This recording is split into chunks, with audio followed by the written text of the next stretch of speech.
আমাদের আজকের আয়োজনে সম্মানিত বিশেষ অতিথি বিশিষ্ট প্রবাসী জনাব মোহাম্মদ নজরুল ইসলাম সাহেবকে সম্মাননা স্মারক তুলে দিবেন সোনারগাঁও যুব ফ্রেন্ডস ক্লাবের সাধারণ সম্পাদক মোহাম্মদ সাইফুল ইসলাম।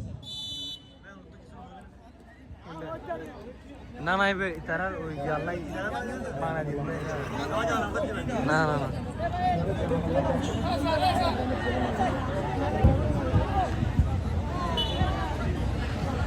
আমাদের আজকের আয়োজনে সম্মানিত বিশেষ অতিথি সোনারগাঁও উচ্চ বিদ্যালয়ের সম্মানিত সিনিয়র শিক্ষক জনাব অনিন্দু বিকাশ বড়ুয়া স্যারকে সম্মাননা স্মারক তুলে দিবেন সোনারগাঁও উচ্চ বিদ্যালয়ের প্রাক্তন শিক্ষার্থী মোহাম্মদ মুবিন।